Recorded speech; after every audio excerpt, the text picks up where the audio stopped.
following announcement has been paid for by the new Howl Order. Whether the team is giving us the highest of highs or the blues the blues, cover it all here. Commanders Nightly News. I, of course, am Louie T. Thank you for joining me. Let's get to tonight's lead story. So I've got co-lead stories tonight, and I wanted to update a topic that we discussed thoroughly last night on the live stream, and that was, a scenario in which Justin Fields is an option for Washington. The Bears currently hold the number 1 overall pick. They have a number of directions they could go in, one of which is to hold on to the number 1 overall pick, select a quarterback, and then in turn move on from Justin Fields. And in that scenario, Washington could be a suitor for Justin Fields. Now, I think that's highly unlikely. Now, in the scenario that I posed, Washington ends up inking a deal with Bears assistant GM Ian Cunningham, and in doing so, the interest level in Justin Fields is then heightened, and the likelihood of him ending up in Washington increases greatly. Without the presence of Ian Cunningham, the likelihood is that Justin Fields doesn't end up here in Washington. But that's not the update that I wanted to make. I wanted to make a slight alteration because, remember, I had gotten this proposal off of social media. So I wanted to make a slight alteration because I think the same thing applies to Justin Fields that applies to the number 1 overall pick, in that there will be multiple suitors for the services of Justin Fields should he become available. Hence, he will not be gone and will not be traded for anything less, to me, than a second-round pick. I don't think the Bears can net a first-round pick. I don't think they can recoup the first-rounder that they spent on him to acquire him in the draft back in 2021. However, I do believe that they can get a second-round pick for him. So my question to you is, you were willing, a lot of you, most of you were willing to do a third-round pick. Would you be willing to go to a second-round pick for Justin Fields?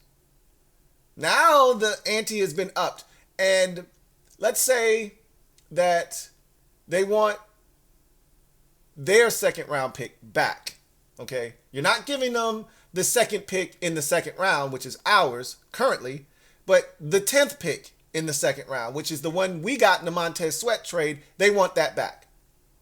Would you be willing to give them back their second-round pick for Justin Fields? Because I look at it in the same respect that I look at the number 1 overall pick. Washington can't give them a second and a third and next year's second for the number 1 overall pick, or next year's fourth, or some foolishness like that, or a second this year, a fourth this year, and a third next year, because the Patriots want that first overall pick. The Giants want that first overall pick. There are plenty of teams that would like to get their hands on that number 1 overall pick, and so that pushes up the price. Same thing with Justin Fields. There are going to be multiple teams that may be interested.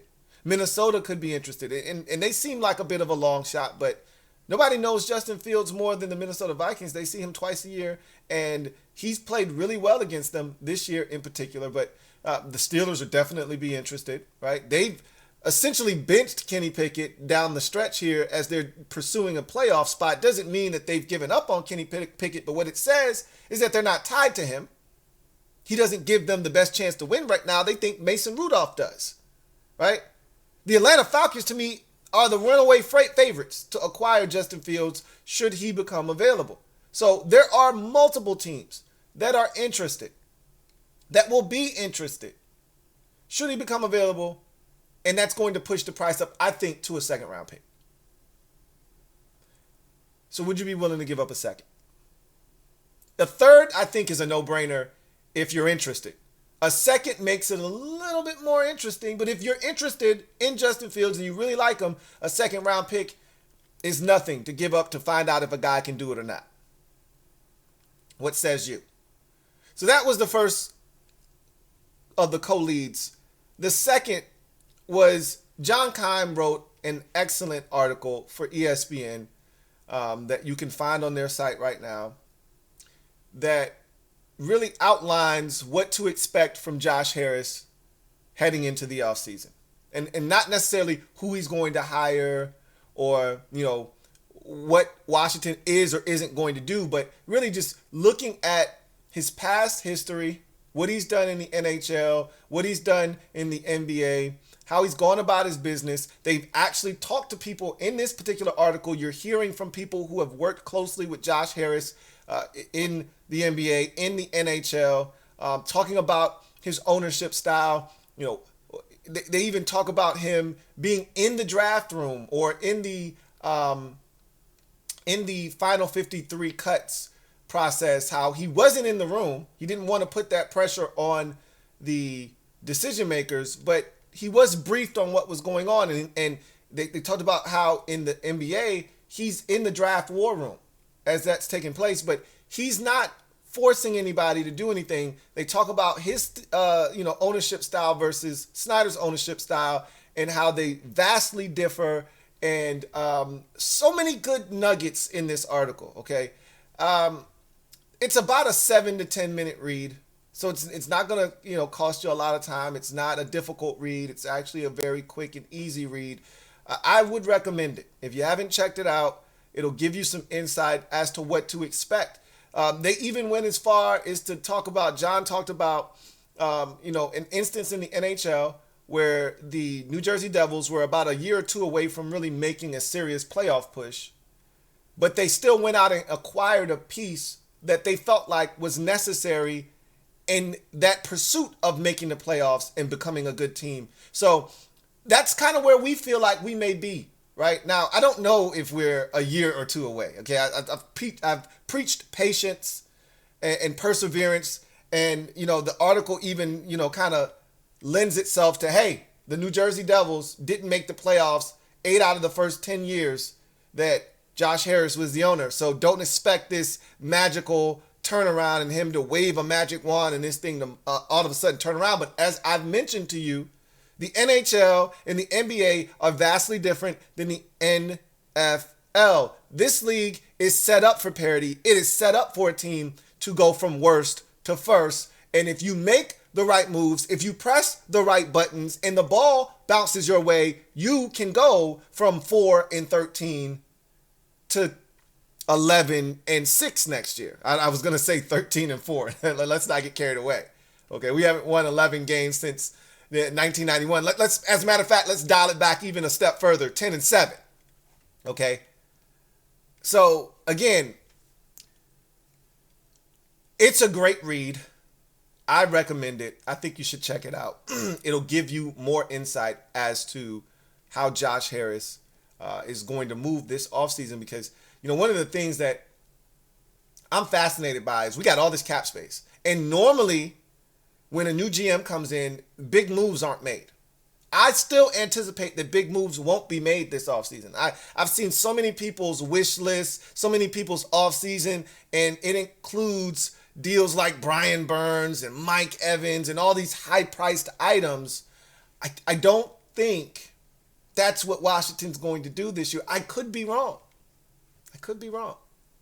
But I don't see that. I see a slew of smaller moves, similar to when Rivera and company came in here and tried to turn the roster over. Is in order to turn the roster over, you need more, not less. There are going to be a lot of guys that will not be here because they were Rivera guys that don't belong here.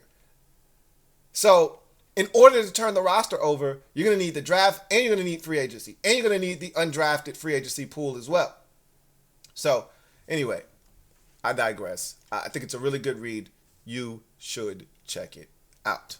That said, let's move on to in other news. And I asked you guys yesterday, or I told you guys yesterday rather, that I didn't know if this would be the last episode of Commanders Nightly News, or would I roll it into next week and have one final episode to send us off.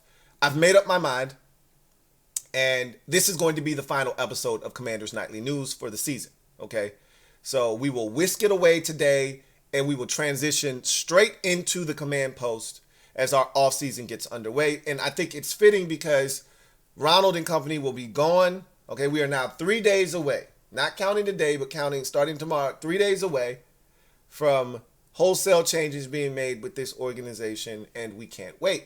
That said, I'm going to be all over it. You guys know that. And everybody that covers this team is going to be all over everything that transpires on Monday and into the offseason. And one of the things that article says is that it may not be as long a process as we think in terms of the general manager. I think one of the instances, I want to say it was in the NBA, where he hired a guy like 3 days after the season was over.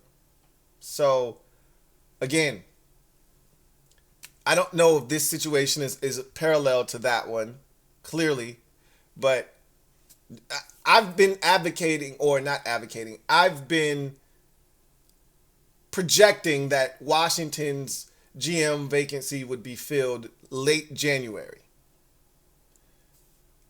early February at the latest.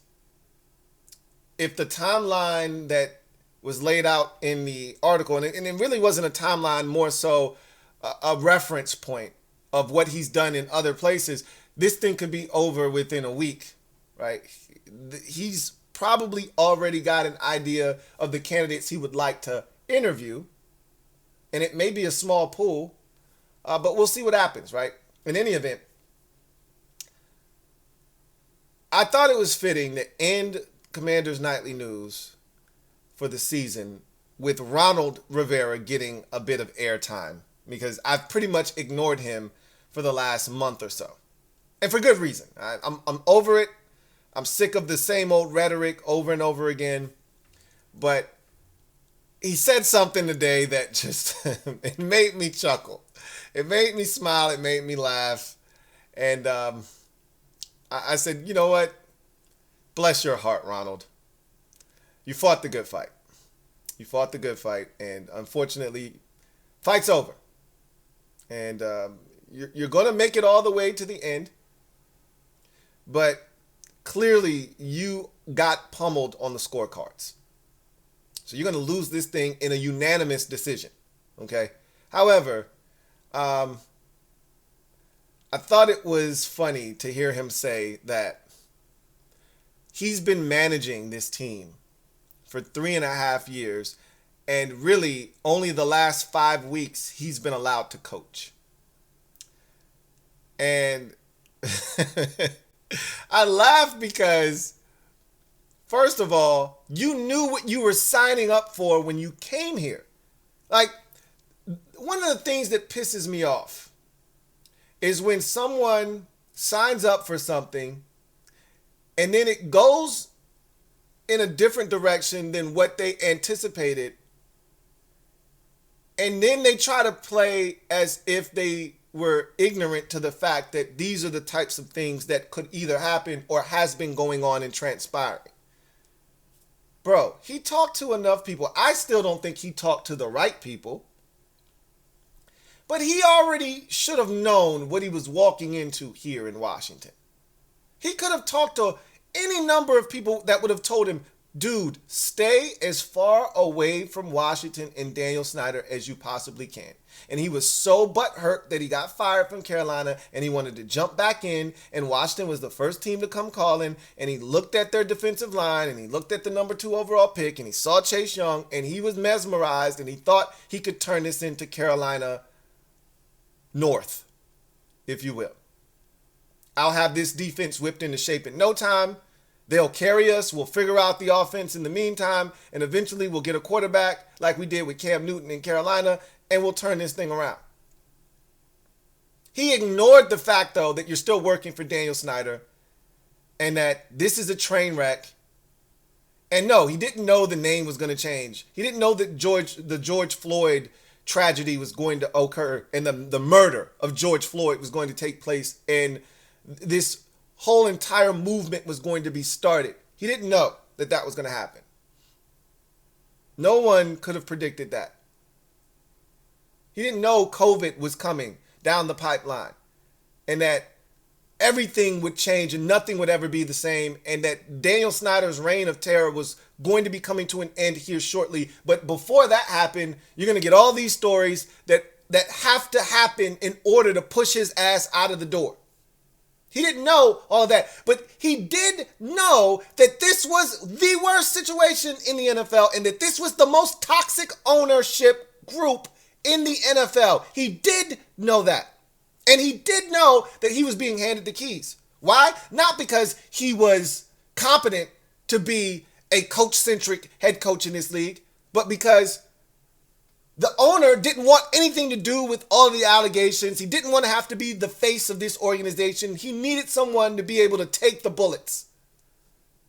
So I'm going to make you the guy that's going to be put out in front of the media, in front of the masses, to answer all the questions, to handle all of the things that the owner wanted no parts of. You knew what you were signing up for.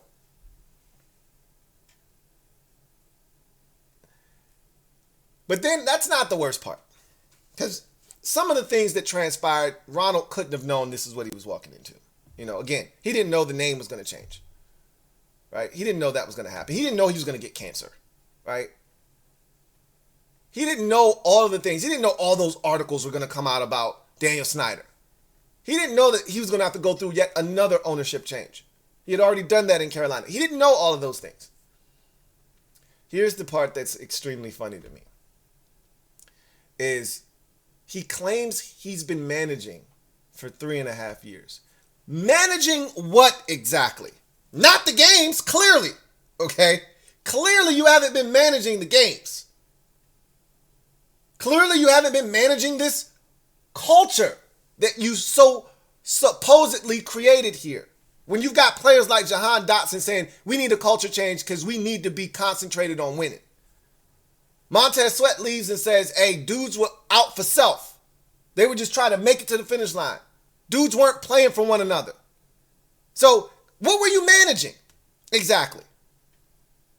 Because you weren't managing timeouts. You weren't managing the clock. You weren't managing the challenge flag.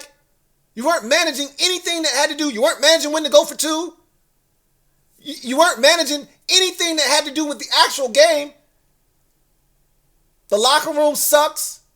The roster is in the same exact place it was when you got here. Slightly better. That's not fair. Slightly better than when you got here. What exactly have you been managing for 3.5 years? And then remember, he said, when Daniel Snyder finally sold the team, I can finally coach again. So in his words, he was having an opportunity to coach. Remember when we were talking about the long snapping position after the second game against Denver when the first field goal of the game was missed because of a poor snap by Cam Cheeseman? And he said, if we're talking about the long snapper, if that's the only thing we're talking about, then I'm in a pretty good place and I'm allowed to coach this team. So you, according to you, you were coaching as soon as Snyder was gone. You didn't have to worry about all the off the field stuff anymore. Now, all of a sudden, that you fired Jack and Brent Wieselmeyer because you wanted to throw somebody under the bus. Now you've been coaching for the last 5 weeks. Sure, Ronald. I will say this.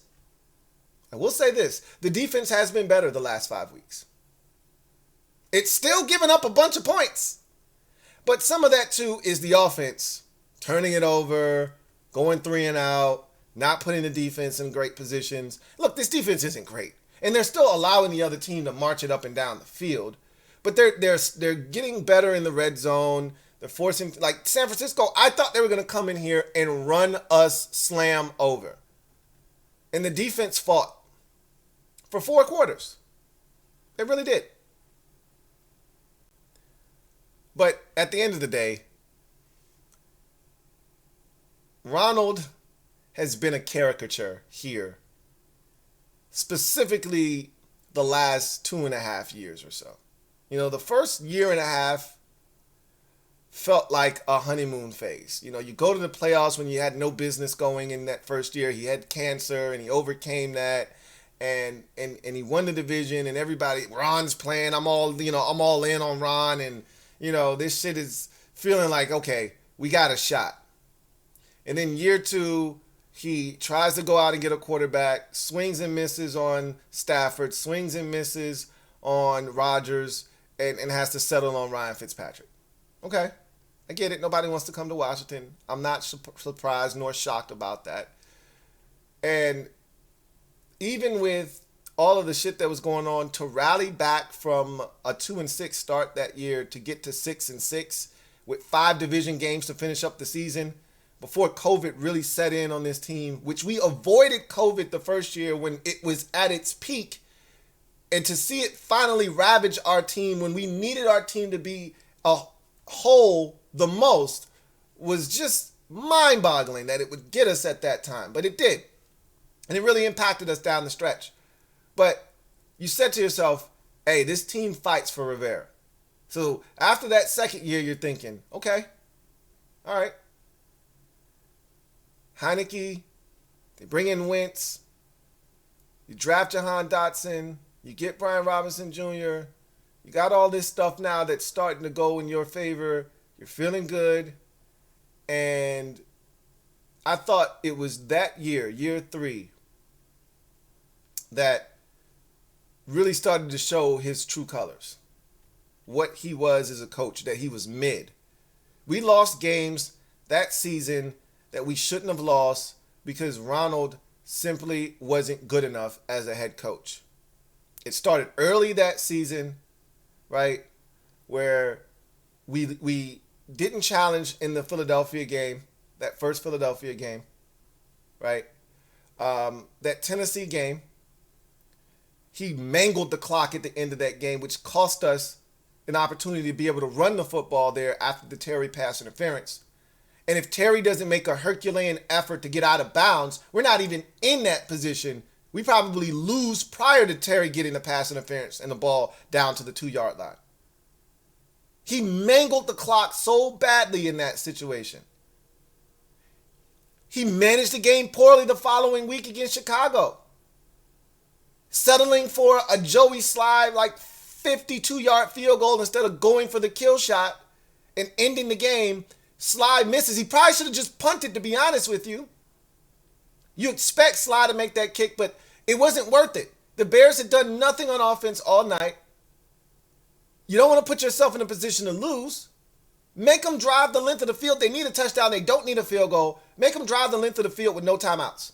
Instead, he kicks the field goal. Slide misses. They go down the field. And if not for a bobble by Darnell Mooney and the subsequent great defensive play by Benjamin St-Juste,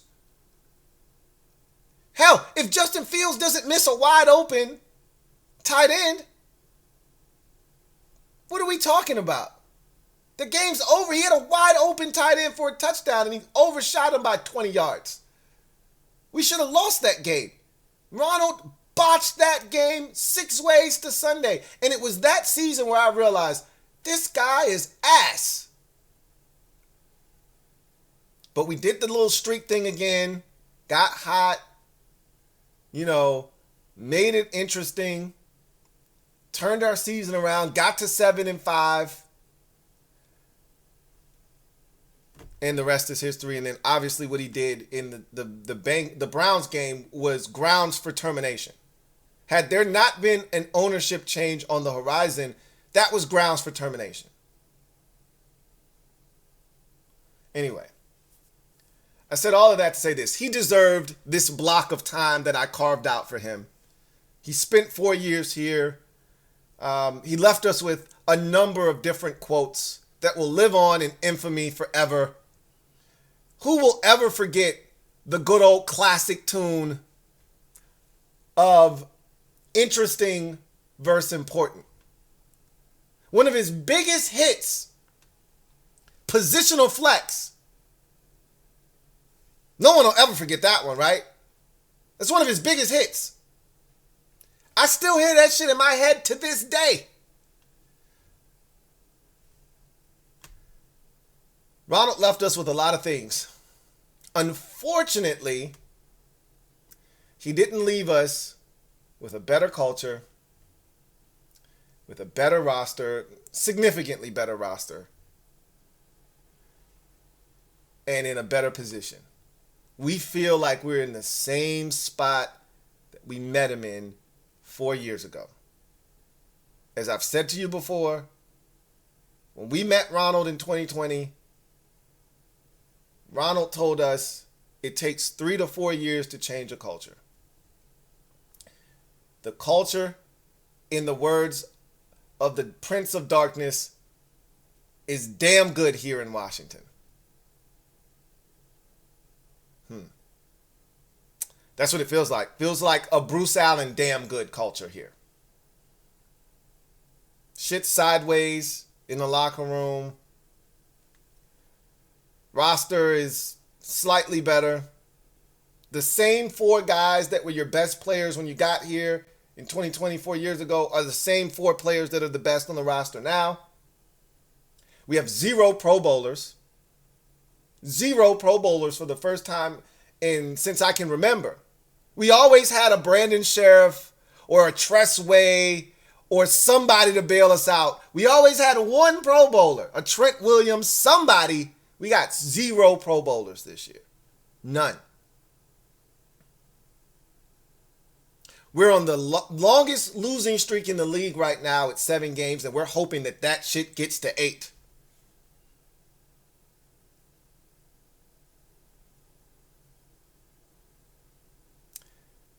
In any event, Ronald, I said this before, and I mean it. I thank you for your service. You went through a lot here. You got us through some tough times. And look, it didn't work out. There's no animus towards you from me. I just need change. I need better. As a fan, we deserve better. I deserve better. We deserve better. We deserve so much more.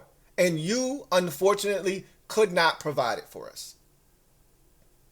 I don't think you're capable of providing that for any NFL organization. You're limited as a head coach. And that's okay. You're a great guy. Very honorable man. But you're a mid coach. And to you, I chuck up the deuce. I'll see you around, man. Maybe you'll get a nice comfy job in someone's studio. You're a nice guy. They like you. Maybe somebody will throw you a bone somewhere. And if you still want to coach, on the off chance that you haven't gotten all of this coaching juice out of you, you can be somebody's defensive coordinator. If you're willing to take that step back, if you're willing to put your pride aside for the love of the game on some Jack Del Rio shit, somebody will give you a run as a defensive coordinator. Maybe you still have that in you. The defense hasn't been that bad. We'll see you around, Ron. Final outcome, Sunday's game. There is a game on Sunday. There is a game. Get this. We're playing at 4:25 on Sunday. This will be, and you can correct me if I'm wrong. I may be wrong here. This is the first time that we'll have the Fox A team this season. That's how bad we've been. We've never been America's game of the week, not a single time this season. We didn't play on Fox this year on Thanksgiving. We were on CBS. So we haven't had Kevin Burkhardt and Greg Olsen all season long. And I feel like it was the exact same way last year. I think the first time we heard from those two gentlemen last year was in this exact same game. Last year, week 18. Now, I could be wrong about last year. This year, I am 100, almost, I shouldn't say 100. I am 99.7% positive that we haven't heard from the A team on Fox all season long. And the only reason we're getting them in this game is because of Dallas. It has nothing to do with us. Dallas can clinch the division, and thus they put us on at 4:25 because Eagles are playing at 4:25 because they don't want any competitive advantage. Both teams playing at the same time, don't know what the other team is doing, etc., etc. What a joke we are. Either way, I wanted to make the score 37-16. Somebody sent me a graphic that said this year's team has given up the most points defensively in franchise history. And I saw the chart and I went, interesting. It felt like we had given up a lot of points. I didn't think it would rise to the level of the most ever. And then, my first inclination was to pull the old, well, this is obviously because we played in a 17-game season this year. Bro, we have only played 16 games. So we've already done it through 16 games. So you can't even use that excuse. But I also said to myself, and this hurts, because Sam is my guy. But Sam threw about 4 or 5 pick sixes. And there's a scoop and score fumble in week 1. How many offensive touchdowns did we give up? And it gets charged to the defense's account. There was a stretch there where Sam threw a pick 6 like 3 weeks in a row. Plus a scoop and score fumble. The defense has been awful. They deserve to be in this discussion. But you also have to say, truly, do they deserve to be at the very top as the worst defense in franchise history from a points given up perspective? You give up 40 to a winless Bears team that hadn't won in 14 games, and maybe that on its own should put you in a position to be where they are. Whatever the case may be, I wanted to say the score was going to be 37-16. Initially, that's what I did. But I changed my mind because the defense has been playing so well. And I said, I'm going to throw them a bone. Because the first time we played Dallas, remember, this was a 20-10 game. Hell, it was 13-10. Right before the half, and then the defense, bing, bang, boom, gave up a touchdown. Literally, it's the same shit that happened against San Francisco. The exact same thing, right? Sam puts together a fine drive. Eric Bieniemy, great play calling. We move it down the field. We cap it off with a touchdown. We get within 3. We make it a ball game. I think in the San Francisco game, we tied it up at 10 with that touchdown drive, if I'm not mistaken. I believe that's what we did. And then the defense let San Francisco march it right down the field and score before the half. And Ronald didn't use any of his time. Didn't use his timeouts wisely. Again, managing what exactly? What have you been managing? Damn sure hasn't been the game. All right, it hasn't been the games on the field. Cowboys game was the same way. That's a 13-10 game after Sam has the read option keep on the touchdown run. And then, it happened in the blink of an eye. Ding, bang, boom, touchdown. It's 20-10 at halftime. And it stayed that way for the entire third quarter. We were in that game, and we were driving, and then 3rd and 1, deep shot to Terry. It was there. He had a step. Sam left it short. I would love to see Terry make a play on that football. And then 4th and 1, gun run, all kinds of confusion, guys running into each other, it gets blown up, and then the damn floodgates opened after that. We can play with the Cowboys, which scares the living shit out of me, honestly. But we always find a way to cover. We're 2 touchdown underdogs. We're going to cover this spread again. I probably should make it 33 just to be on the safe side because we're going to cover. We probably won't even score 16, to be honest with you. With Sam in the lineup, the number has been 10. 10 has been as high as we go. We get 1 touchdown drive.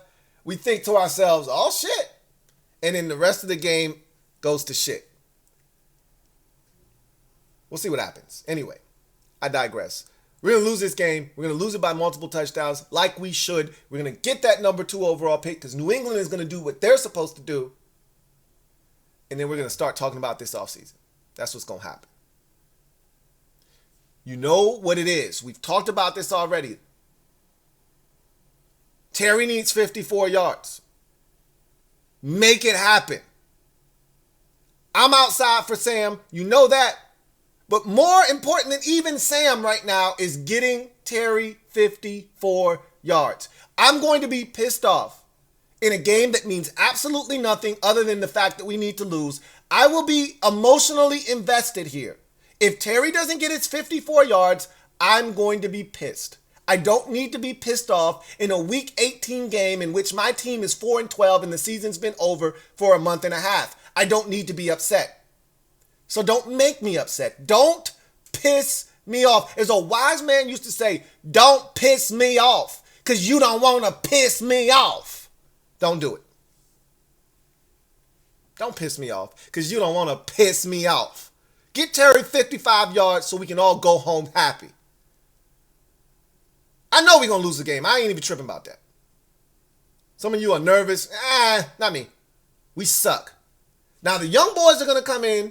A lot of veterans are out of this game, as they should be. A lot of young boys going to get an opportunity. You know they don't know no better. They're going to come out and they're going to play their hearts out. Won't be enough. However, Terry better get them damn 54 yards. I do know that. Anyway, I digress. That's going to do it for me, your man Louie T, here on Commanders Nightly News. For the final time this year, it's been a hell of a season. Shout out to all of y'all who didn't quit on the kid, okay? So many of you out there stuck it through because it's easy. You know how many people said, hey, Louie, I'm going to see you in the offseason. Hey, Louie, I'm going to see you next year. I ain't got time for this shit. And I get it. You can find a lot of things to do with your time during the course of the week, during Sunday.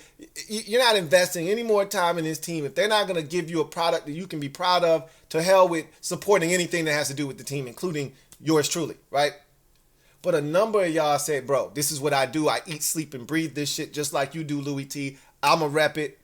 As a wise man once say, you either rep it hard or don't rep it at all. And that's what we do. We rep it hard here. Some of us too damn hard. But at the end of the day, I thank y'all for not quitting on the kid.